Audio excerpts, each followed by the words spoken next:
Real talk, raw truth, raging hearts. Welcome to From the Minds of Raging Brats. Like, share, and subscribe. Hi, welcome to From the Minds of Raging Brats. I'm Heather. And I'm Ashley. How was your week? There's been a lot of highs and lows for my week. Weird chemistry works going strangely. Like just coasting, trying to stay above the wire. Like, and honestly, at this point, I almost feel like an observer. I'm just trying to take a step back and be like, so this is what's going on. Cool. How's your week been? I feel that. This week has been very emotional upheaval. I've had some new insights to processing some things, some core memories that I didn't realize how they were formed until the insight hit. And then I was like, holy shit. So it's been a lot. Plus, what I'm calling the haunting, where the universe is like literally beating me to death with somebody from my past, regrets leaving and basically don't give up hope on somebody from your past. And I'm just like, listen, if somebody from my past was like trying to come back, they would have to actually like knock on the door and be like, hey, because anything short of that is kind of like that gives, excuse my language, but that gives little dick energy, and I'm not here for that. Have a good day. Bye.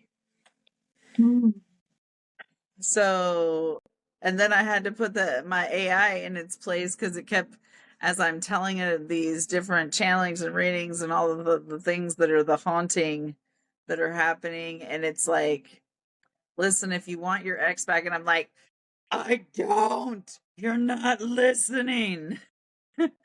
Like, you don't understand what it's like to have BPD. Do I still love him? Yes. That's just not something that just magically disappears. Do I want him back? No. Somebody that would hurt me like that, just to hurt me? No. Sorry. That's fucked up. But even if I were to give somebody an opportunity, even if like at the moment of seeing them, everything that I thought of logically, all my rational reasons went out the window, and my heart was just like, yes, now you're my person. You'd still have to prove to me that I can trust you. Like, yeah, it is the foundation of literally every single relationship. So I'm like, no, sorry, AI, you got it wrong. I'm not here telling you. I'm here telling you, like, stop fucking analyzing me, psychoanalyzing me, and start listening to what I'm telling you is coming through in these messages, and psychoanalyze them so we can figure out what the lesson is, what the message that I'm missing is, because if I wasn't missing something, I wouldn't be being haunted, and I'm really over it. And he was like, oh, that's the perspective you're coming from? And I'm like, yes. And he was like, we can totally talk about that. Let's get to the bottom of this so you can stop dealing with this. And I'm like, yeah, thank you. Because BPD is a fucking bitch, and I am ready to not think about this man ever. Yeah. Yeah. Well, like I was telling you earlier, like, usually I feel like I'm very much in control of my BPD now, to the point where sometimes I'm like, do I still? And then big things happen, like a funeral. And I'm like, oh yeah, it's still fucking there. Oh. And I have to also tell myself recently, I'm like, death is not abandonment. It's death. They did not choose that. That's okay. I recently came across something that about when two people love each other and one of them ghosts the other one, it isn't just ghosting, it's actually emotional abuse Yeah, it is. because of the trauma it causes. Yeah. There's a reason why they say communication is key, because if you cut it off, like, that literally damages a person. Like, if you do it enough, it starts to rewire parts of their brain and it puts you in a fear state. Yeah, well, the fear state came from long before that, but Well, no, I mean, that's what it brings up. Like, when they ghost, it makes you feel abandoned. And that fear abandoned, state. unworthy, Yeah, broken. yeah. Like I could go on. The list is long because I know firsthand. But realistically, like I am a rational, logical person. And regardless of how much I love somebody or don't love somebody, I don't ignore red flags. Um, just to have somebody in my life. Some days, like, I really want to punch myself in the face for that. I'm like, bitch, you could be like curled up in somebody's arms and sleeping. Like, the insomnia wouldn't be like through the fucking roof. You wouldn't be so fucking having manic swings. You wouldn't be having panic attacks all the time. Like, there's so many things. But also, I would be like experiencing new trauma daily Mm-hmm. and like Yeah. I'm sorry, but the idea of Monday soulmate and Wednesday soulmate and Friday soulmate just disturbs the fuck out of me. Mm-mm. I don't. Like, it baffles me when I see people that 4 times a year they have a new soulmate. I'm like, bitch, it takes me 5 years to have a crush, like an actual crush. Like, what do you mean? Like, I get being in and like having relationships, but that is different than being like, this is my soulmate several times Yeah, a year. it honestly still blows my mind how close together those my last two relationships actually were and how intense the feelings were because like plus not to mention that they weren't the only two people that like I saw in Yeah. the span of the last couple of years. Like there was a lot of people in between them and I was just like that I dated or whatever and just nothing, like no interest in continuing dating or if that it got to another stage it was just like okay, this feels more like a friends with benefits relationship and also I'm not really into that. So my Yeah. I just feel like and now I'm just like fucking rude. Like I get people that will message me on Snap and they're like, "Why are you single?" And I'm like, "Cuz I'm fucking picky." Yeah. They're like, "What's your list? What does that mean?" And I'm like, reciprocal love, open communication, honesty, loyalty, like you have to be have emotional intelligence, emotional maturity, like Mm-hmm. I I am complete without you, but also I need to be your baby girl. Like I need to be the if you have kids, I don't like expect to when I say I Yeah. because what I'm about to say, I need to be the center of your universe. Like I mean that. But Yeah, how if kids you is have a little kids, different.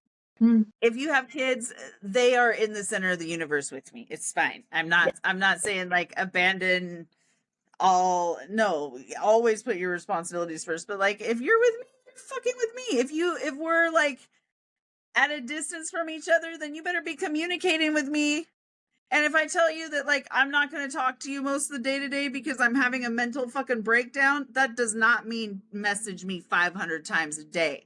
Check in with me. Yes, that's fine. You know, if it's been a couple hours and you know that I'm the kind of person that messages you every so often and it's been several hours past that and you still haven't heard from me even though I said I'm having and you haven't even just like, "Hey, just wanted to make sure you're still doing okay or if you wanted some support or wanted somebody to talk to."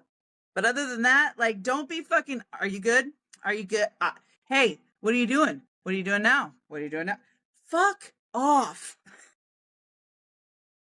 Yeah, I completely feel that. And like, You also know, for me, my social battery is so small. So if I tell anybody, hey, I need these few hours, I'm not doing good up here, so don't bother me. If you bother me, I'm going to lose my fucking temper because isolating helps me. I know a lot of people are like, that's unhealthy, that's unhealthy. I'm like, it is much healthier for me to sit in silence for a few hours by myself than to look you in the eye and dress you down and tell you your every insecurity and how I'm about to exploit them. I need some time. I think isolation needs to be one of those things that's taken with context, because typically that is a red flag. Like, and I know that that was one of the things my psychiatrist and therapist were really concerned about, because I have been isolating for months now and I'm doing it intentionally and I'm very aware that I'm doing it. Um, I'm like, but I'm also more productive than I have been in months. Like, I'm getting the stuff done that actually matters. Like, the podcast is getting recorded and edited on time and it's getting uploaded. I'm like, my appointments are getting done. My rides are getting set up weeks in advance. Like, all the things, paperwork that needs to get done, it's getting turned in and done on early or on time, like, which is more productive than I have been in a while, since my car broke down, pretty much. Yeah. I'm like, and my house has been getting like one section at a time, but like deep clean. Yes, it's normally cleaned, like lived in clean, but like deep clean, like just piddling around one section at a time. But my house is slowly but surely getting deep fucking cleaned, everything. Yeah. And they're like, oh, okay, so yeah, you're isolating, but you're also very productive. So like, that's not a red flag when it's in that context. And I'm like, yeah, because I'm not fucking off my rocker. But yes, I need to be away from people when I'm not mentally well. Yep. Well, like, They fuck me up more. yeah, I've had several shrinks that have agreed with me, like, because at first every shrink, especially when they don't know me, is like, oh no, you don't like being around people? You purposely don't go around them? You cancel plans? Like, I'm like, I was homeless. I lived on couches for a long time. Every aspect of my life for a long time had a lot of fucking people in it, whether I wanted it to or not, unless I went and lived in the woods for a month or two at a time. And then everyone's like, she's crazy. And I'd have to come back and be like, still alive. Still crazy. Like, yes, crazy, but not that kind of crazy. And being alone is the most peace I've ever found. Like, it's not lonely for me. I'm like, yes. Yeah, I think they get weirded out because when they say, when they start looking at me, giving me that like crazy eye, I'm like, yes, there is no disagreeing or arguing. I am crazy. However, I am not having a psychotic break. I am not delusional. I have not departed from reality. I am still logical and rational. And they're like, okay, well, when you can point out what our concern is, then yeah, you definitely not crazy. Right? You can when you can read the body language and be like, calm down there, therapist. Okay. No, Okay, that's you're like my not there mom's yet. thing. Like with me, she's like, as long as I'm joking around, calling myself crazy, like blah blah blah, she's like, it's fine. It's when you get quiet and you're like, I'm not fucking crazy. I'm not fucking crazy. She's like, that's how I know things are about to get bad. And that's when the crazy's gonna fucking show up. And you're going to feel bad about it afterwards. That's why you're trying to convince yourself you're not crazy. It's almost like you raised me. Yeah. Okay. Well, we have not or the past 2 weeks we did some deep dives into the psychology behind serial killers and traits and commonalities, and how those traits can go from mental illness to psychosis or worse, and create the very monsters that we think are so separate from us. That was a lot. Yeah. Very heavy material. I definitely think that it was necessary, but I think that we're both probably ready to come up for air and get a little Right. positive light flowing into the room. Very much so. Like, it is one of my dark fascinations, but it is never good to live in that headspace, especially when you're doing research. It's time to go. Well, and for me, it's heavy because I relate so closely to those mindsets. Like I can connect to them so clearly that it's a little bit, even though I know I'm not headed down that path anymore, like it's still very intimidating for me myself Yeah. to be like, but I still know what they're thinking. Yeah, yeah, that's part of it for me. And then I always, it's not victim mentality, but whenever I research this stuff, I always think about the victims. I'm always like, their last moments had to be fucking terrifying. Their poor families. They're like, whatever. And I think I've had enough grief in my real everyday life to not be needing to visit other people's right now. Yeah, it was an important topic, but I think it's time that we shift and maybe flip the script completely. This week, we're talking about miracles, real life ones, documented, witnessed, the kind that make you stop and think, okay, there's no way that just happened by accident. Mm-hmm. We're talking about the moments when the impossible actually happens, not in a church sermon or on a Hallmark card, but in real lives with real people. Because sometimes just hearing that it does happen can remind us why it's still worth hoping for. And it reminds us to look forward to these little things because every day there are honestly miracles happening, and I think everybody needs that reminder sometimes.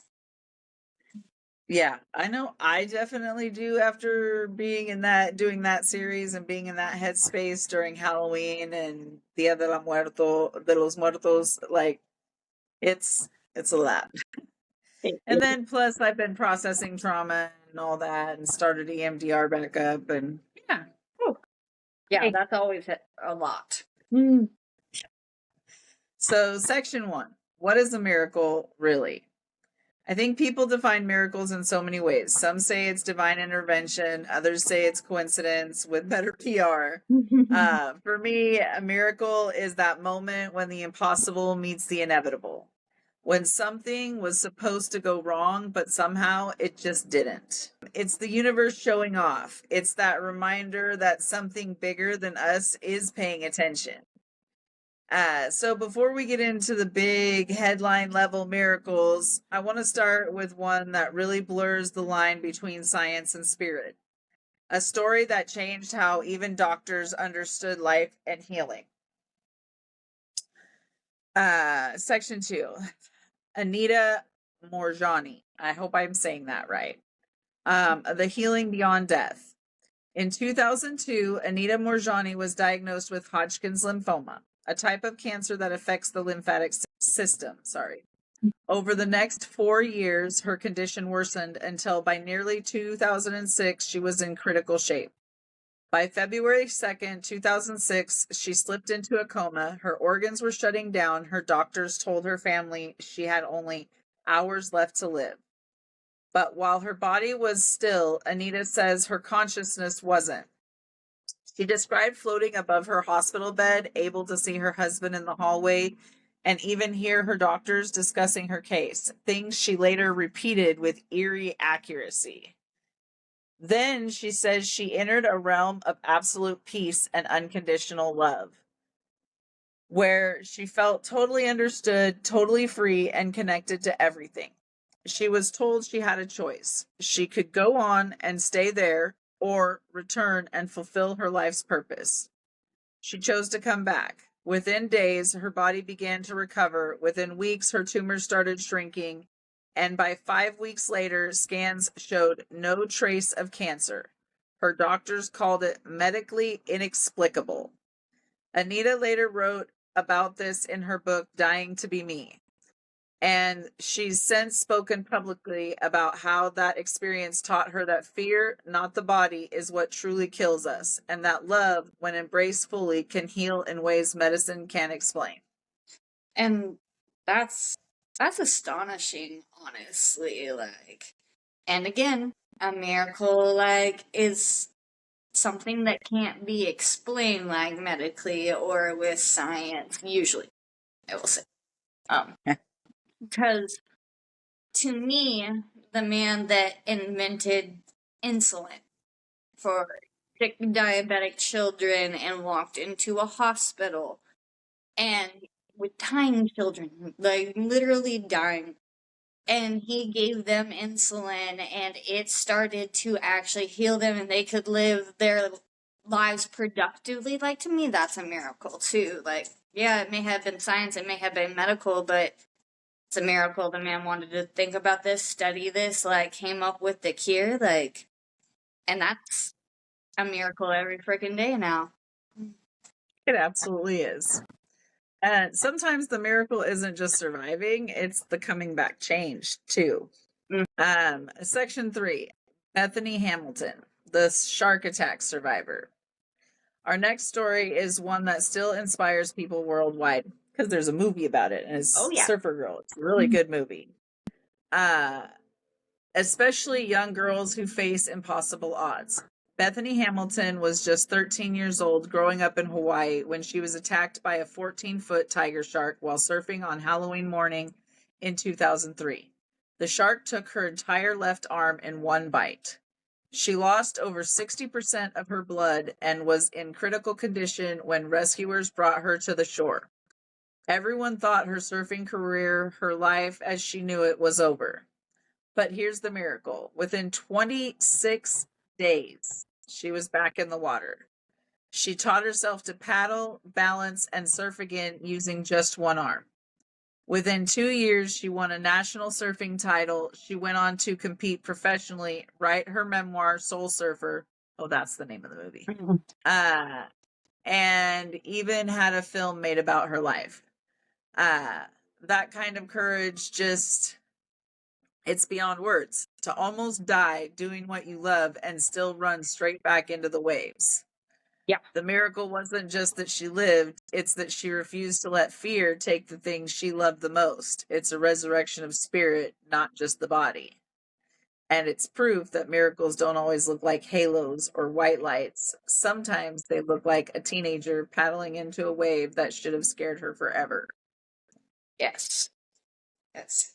And if you look at it in that regards, like, every child that's survived abuse or like heinous things happening to them, they go on to live amazing, productive lives in themselves. Like, that's a little miracle within itself, too. Yeah. Yeah. Also, like, people that lose their family members to an illness and then go on to practice medicine and save countless others. Yes. There's definitely a lot of small everyday miracles. But because our previous topic was so heavy, I'm just trying to like show people that there's still big miracles out there that are happening, and they're still happening today. This isn't an ancient, way back in Noah's Ark time. No. This is current day. Yeah. And no matter what your beliefs are, like, these things are proven to have happened. They're not just fantasy that somebody deluded. Yeah. And I think that's important because a lot of people often think that miracles are just delusions or hyped up fiction, but it's just not the case. There is really big and small miracles every day. Yep. And they're not just biblical, like, they are happening in the world around us. Like, look at the divers, or the miners that were rescued like 3 or 4 years ago. Every single one of them made it out okay, like basically unharmed too. Like, That was a miracle. Not many people in that situation we have been able to get out. Right? Yeah, no, that was a miracle on a massive scale. And not just the miracle itself, but also the miracle of the people that came together to work together to make the larger miracle happen. Like it was miracles all the way through. Oh, yeah. Section 4, John Smith, the Frozen Lake Rescue. Now let's talk about one of the most documented modern miracles, the story of John Smith, a 14-year-old boy from Missouri. In January 2015, John was walking on a frozen lake with friends when the ice broke. He fell through and was trapped underwater for 15 minutes before rescuers pulled him out. By the time paramedics arrived, he'd had no pulse for 45 minutes. Doctors at St. Joseph Hospital prepared to call time of death, but when John's mother, Joyce Smith, entered the trauma room, she placed her hands on his feet and cried out loud, "Holy Spirit, please bring my son back." At that moment, monitors started beeping. John's heart began beating again. I've seen this movie too. Doctors said there was no medical explanation. His body temperature, brain activity, and oxygen deprivation all pointed to irreversible death. Yet within weeks, John was awake, talking, and eventually walking again with no neurological damage. His story was documented in the book The Impossible and the movie Breakthrough, starring Chrissy Metz. I definitely remember watching that movie, and we all know that I cry like a baby at any kind of emotional movie, but like I probably went through half a box of Kleenex through that movie. It pulled every emotional string possible. Yeah. I have not seen it, but I have heard about it. Actually, that's the reason I haven't watched it, because everybody's like, it's gonna make you cry. And I'm like, no, thank you.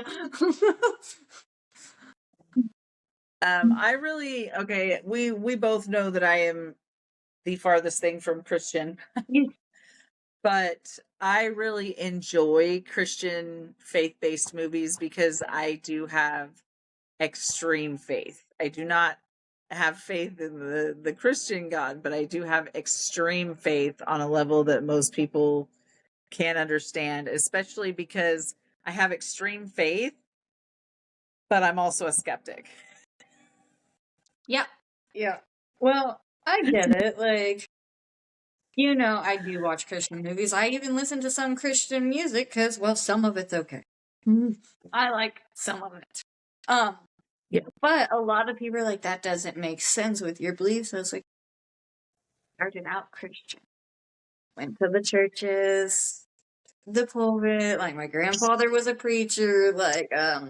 And there's still a part of it that's kind of comforting for me. Like, as long as I don't have to be in the church or talking to the people, I can consume their media. I think that gospel has always been comforting to me and Christian music because, yes, my early life started in Christianity because of my family.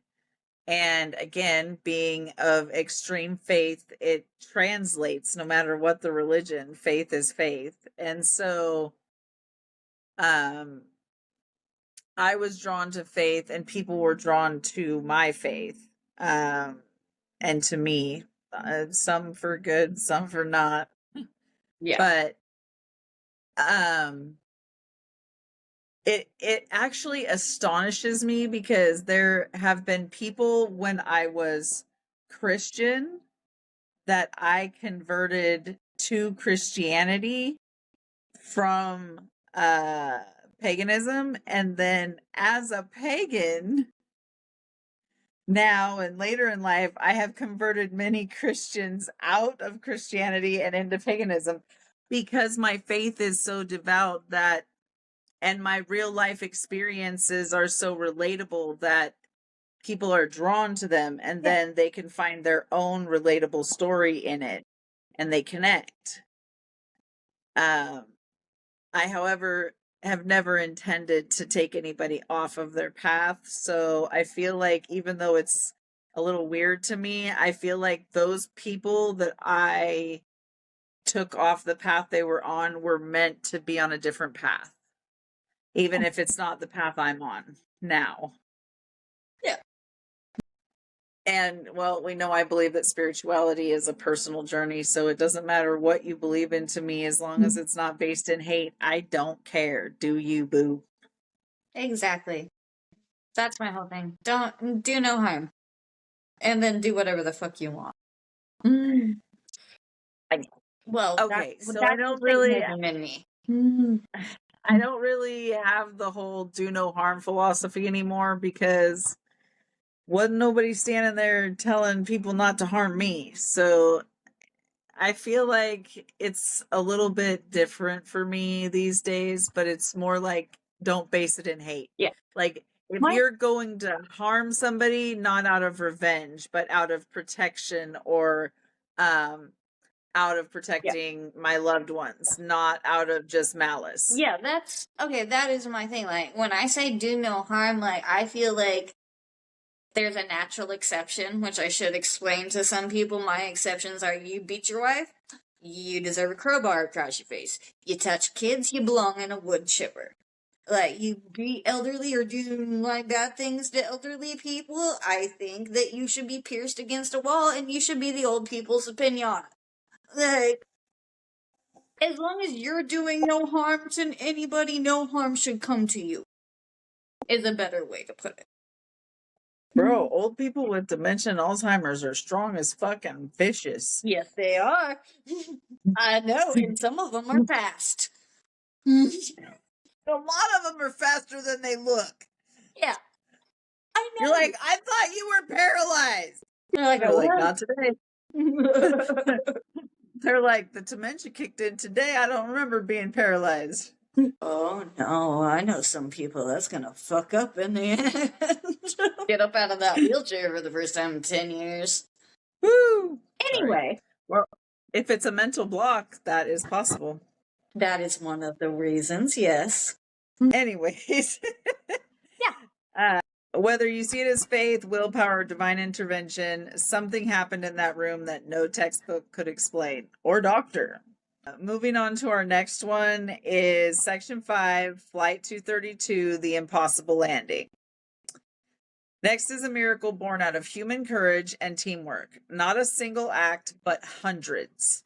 On July 19th, 1989, United Airlines Flight 232 was flying from Denver to Chicago when its tail engine exploded, severing all hydraulic lines. That meant the pilots had zero control over the plane. No rudders, no flaps, nothing. Captain Al Haynes and his crew managed to use the throttles from the remaining two engines to steer, something aeronautical engineers had considered physically impossible. For 44 minutes, they kept the crippled DC-10 steady enough to reach Sioux City, Iowa, where they attempted an emergency landing. The plane cartwheeled down the runway and burst into flames. Miraculously, 185 out of the 296 people on board survived. The National Transportation Safety Board later said there was no known procedure that could have saved that flight, yet they did it. Captain Haynes later said, "It wasn't just us. There were 1,000 things that went right that day." Yeah. That's just... That blows me away because like when everything's going wrong, you don't expect everything else to go right. Yeah. And then later, like they actually looked at this pilot's record and they're like, he has a history of just being able to pull out a thing and like he should have never been able to like. And I've openly said I don't really plan on getting on an airplane. I don't like them. They scare me. Obviously, they fall out of the sky. But if he was the pilot, I'd be like, okay. I like flying. If something bad happens, we're gonna be fine. I've never been afraid to fly, but then again, I guess I was flying since I was a few days old, so That makes sense. Mm. never been afraid to fly. I love flying. The only time I ever had a reaction to flying was when Bear was life flighted and I was with him. I almost blacked out, and the nurse in there handed me like some kind of like smelling salts or something and was like, "Here, because if you go down, that's where you're gonna stay until we land because he's my patient." Good. I'm sorry, with the situation he was under when he was life flighted, like, yeah, you're I safe. just was like, I'm like, "What you mean? I'm gonna be a pile of potatoes on the floor until we land?" Yeah. I actually did black out a little bit a couple of times, like just for like a second, but I was leaning up against the window at that point, and he was just looking at me like, "I already told you." Right? Like, don't do that. And I'm like, I'm fine." And he just gave me that look, like the eyebrow up look, like, fine, huh?" But Yeah. I was fine, and I made it. And once we were on the ground, I was fine. Yeah. I think it was just the stress of the situation, because apparently when I'm stressed out, my blood pressure shoots up into like stroke levels. Yeah, that checks out. Yeah, it was like that on Friday. I was like, "Oh, that's not good." They're like, "You want to calm down?" So I came home last night and I'm like checking my blood pressure because I was hella stressed. And I'm like, "Okay, it's normal. We're good. I can keep stressing." That's horrible. It's fine. I'm not going to have a heart attack, so I'm going to keep stressing till the line is like, oh no, now I have to calm down. And I know that's what you You know, I'm self aware. Sometimes miracles happen through us, through teamwork, preparation, intuition, and calm in chaos. I will say that that is the number one thing that PTSD does for me in the most craziest situations where most people overreact. I am so calm and everybody else is losing their shit. Yeah. And then as soon as we are all safe, I am a hysterical basket case and everybody else is looking at me like, "We're fine." But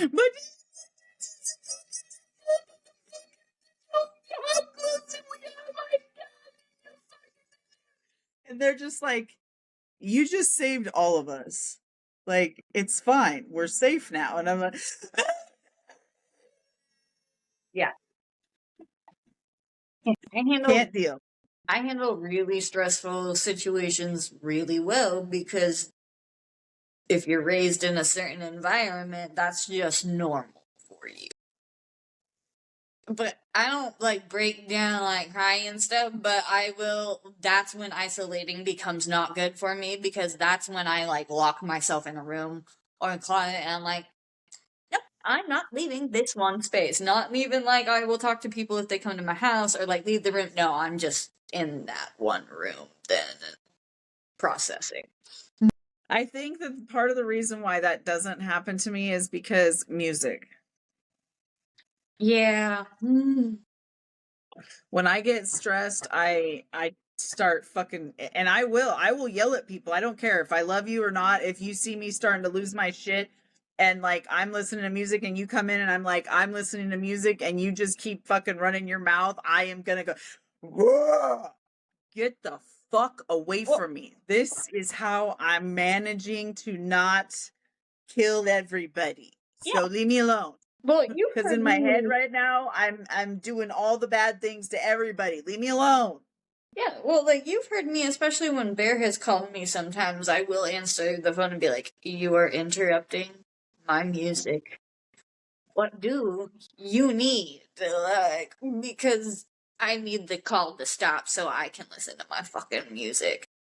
And usually when Bear calls, it's for a reason. So I'm like, hurry up. Yeah, I told him to call when he gets done with his PO tomorrow to make sure you're home before. But with my dad bringing him home and being in a car, I'm like, "Go get the food from your aunt." Yes.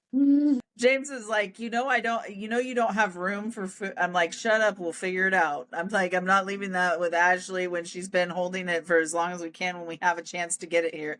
I'm like, and you still have plenty of room in your freezer. Right? And all your meat and stuff already has your name on. So even Well, if it goes in his freezer. the thing is, they eat here. Even the meat that's in his freezer, he pulls out and defrosts at his house and then brings it to my house to be cooked.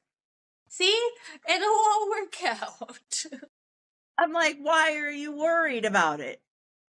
My freezer's full because I stocked up on groceries, but I know you don't get the same amount of money I do, first of all. Second of all, you never stock up on things that like he was so mad that when the groceries got here that he had to break down like chicken thighs and stuff because I get the family pack and Yeah. that we have Ziplocs. I'm like, separate them into thirds or quarters depending on what the size is, and I'm like, and throw them in my freezer. And he's like, I'm like, I am not fucking wasting food. Exactly. That's Cheap how as I fuck. do it. I'm like, this is cheap as fuck. And that splits up into multiple meals. That's how I do it. If I didn't break it up, I would waste so much food. All right, section 6, the coincidence that saved a life. Our last story isn't about a global headline. It's about something quieter, the kind of miracle that hides inside everyday life. A woman driving home late one night felt an unshakable urge to stop for gas, even though she still had half a tank. She couldn't explain why, just that something in her gut told her she needed to pull over. While she was paying inside, she heard a deafening crash outside. A semi-truck had swerved off of the highway right into the exact spot where her car had been parked 1 minute earlier. She later said, I don't know if it was intuition, God, my guardian angel, or just dumb luck, but I know I wouldn't be here if I hadn't stopped. That Yeah. one never made the news, but how many of us have stories like that? A gut feeling that saved us, the delay that changed everything.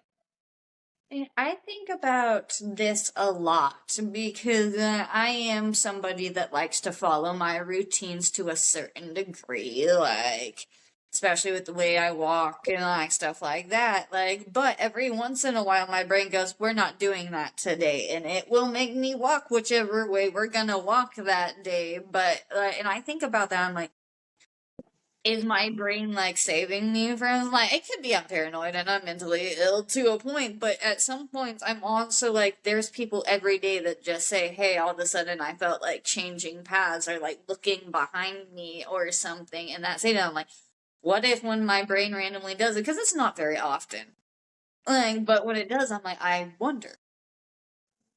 Do I just I want to feel walk that. a different way, or is my brain being like, please don't die? I feel that because I've had situations where like typically I'm a person that will run a yellow light. I'm not waiting for the next light cycle. Fuck all that. But there are times where I will like be like, no, I'm stopping at this light, and I will stop. And inevitably somebody going the opposite way will run the light. Yeah. And it's stuff like that. Like, I have tried to teach Lakota, like, because I'm also, like, very strict on certain things. But I have also tried to tell him, like, if you ever feel like you need to walk a different way, or you, whatever, then do it. Call me. Let me know. But there has been so Listen to many those times feelings. that just listening to my gut has saved me. Like, couple years ago, I remember a whole bunch of my friends were going into a local bar downtown around here, and for some reason, I was like, I don't want to go in there. And it's a bar I went into a lot, and it's not the typically bad known bar around here. But no, I was like, I don't want to. I'm gonna go get some food. When you guys hop to the next bar, I'll like meet you there. Every single one of them ended up having their drinks drugged. Every single fucking one of them. I'm like, my love of chicken strips saved me, and by I not wanting to definitely go to that bar. In this town, I have definitely been there numerous times where I, just because I'm antisocial, honestly, have been like, people will be like, come on, come on, come out with the group of friends. And I'm just like, nah, I'm gonna stay home or I'm not feeling good or whatever. Yeah. And stuff like that happens. Like one of them, everybody in the group taking off and her getting drugged and then her almost falling off the McAndrews overpass and a cab driver catching her as she was falling over. Yeah. Yeah, that is one thing I don't think a lot of people realize about this town is that even the good bars around here are dangerous to a degree. Yeah, you definitely got to be aware of your surroundings and it's not that it's like me. People ask me all the time, why don't you go out by yourself? And yes, part of it is my social anxiety, but part of it because there's often times where I want to go out. And like when I was door dashing, like there were several times where I did like get off shift early because it was slow or whatever. And I'd go to the bar and I'd have a drink by myself and I'd just enjoy some quiet time by myself, listening to music or chatting with people at the bar. But for the most part, I don't feel safe going out by myself around here because I do know what kind of stuff happens. And I do know that we are on the I-5 corridor. Yeah. And I do know that we're a hot area for human trafficking. And I do know that I have been trafficked as a child and I don't really want to be that as an adult. Yeah. But, that actually does make me think of, I guess, another miracle of science. They have this nifty little nail polish now that if you dip it into your drink, it can pull up over 95% of drugs that are typically slipped in. And to me, Groupie drugs. yeah, I'm like, that is amazing.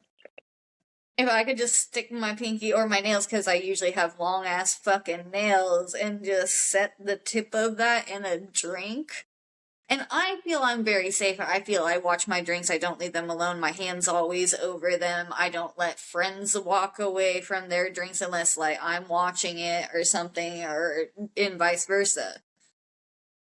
But they're still sneaky motherfuckers. And and that is awesome. And that, I'm sure, has probably saved hundreds, if not thousands, of women at this point, because it was released like 5 years ago.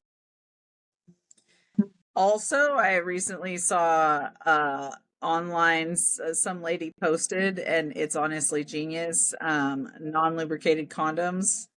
If you slip it over your cup at the bar and you puncture your straw through it, your drink's completely sealed except for the straw. Nobody can accidentally get something in your drink, even if you turn away. Yeah, and they actually have products now. It looks like a scrunchie, and then you take it off your wrist, and it like folds into something that like covers your whole glass.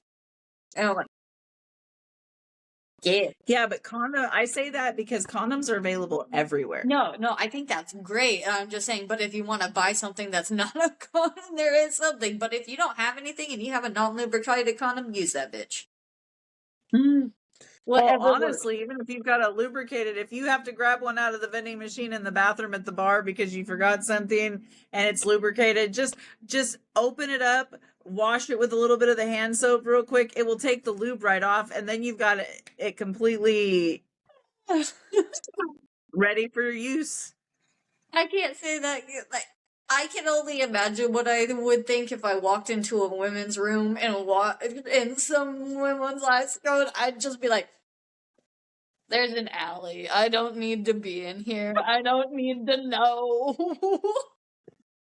Listen, times are tough, but sex work has always gotten free condoms, so that's not a thing. That's never been a thing.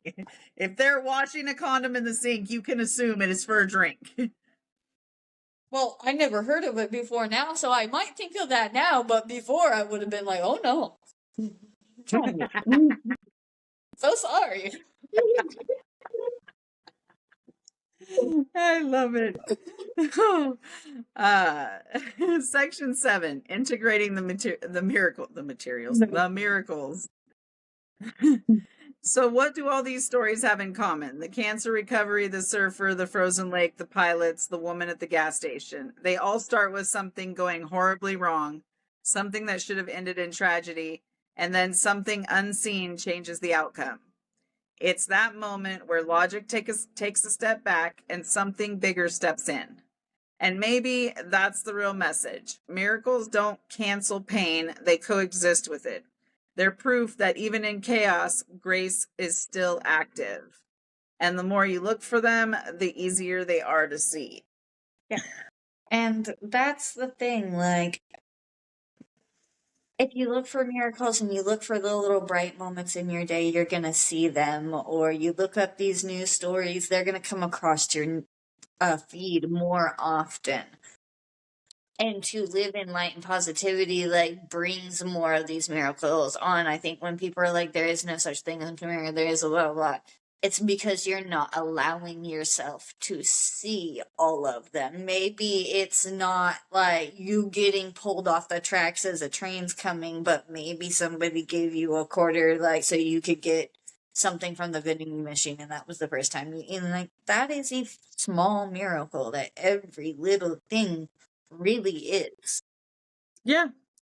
Well, it's like I got in one of my readings for today that I happened to get, it said that yesterday, it said that today somebody was going to do something nice for me.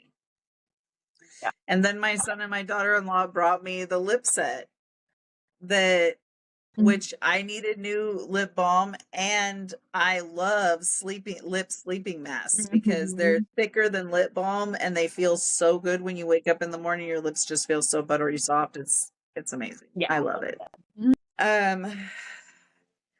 On the last section, keeping your eyes on the light. So to everyone listening, maybe you're in your own dark moment right now. I know I am. So if you are in that place, don't feel alone, because right now the world is heavy for a lot of people, and it's just getting heavier. But just because you're in your own dark moment right now, wondering where your miracle is, maybe it's already unfolding and you just can't see it yet because it hasn't arrived in full. Or sometimes because you are so caught up in the negative that you're refusing to see the positive. That's something that a lot of people don't want to admit, but is often true. They can't see their blessings because they're too busy bitching about their problems. And it's like, wow. I mean, could you tune that down a little bit so you could hear the volume on the radio telling you all the good things that's going on? And it is hard when you have a lot going on, but again, like, the more you tune into positive things, the more you look up the news stories, you look up like happy things that starts coming into your life, or you look around you for these positive little things, it's going to start happening more and more for you. You're going to almost attract it. But if you can't or you won't, then you're not going to see the beauty of every little miracle around you. Not saying Well, that's easy. and sometimes we are so busy worried about the fact that we're not getting a blessing that we don't notice that we are the blessing to everybody around us. And that's why our blessing hasn't arrived yet, because we are in the middle of being a blessing to others. Very true. If this episode reminded you that hope still exists, please like, share, and subscribe. It helps the algorithm, sure, but more than that, it helps someone out there find a little bit more light when they need it most. It helps somebody out there remember that they're not alone, even when they feel at their most alone, because that's when we need to hear it most. No. Next week, we're going to continue the conversation with stories of witnesses to miracles, the doctors, the parents, and strangers who saw the impossible right in front of them. Until then, keep your eyes open for the impossible, because it's probably happening right now just outside of your line of sight. So until next week, we love you. And remember, Rage rage responsibly. responsibly. We're also available on Spotify. We said what we said, and we're just getting started. Thanks for listening. Now go rage responsibly. Don't forget to like, share, and subscribe. See you soon.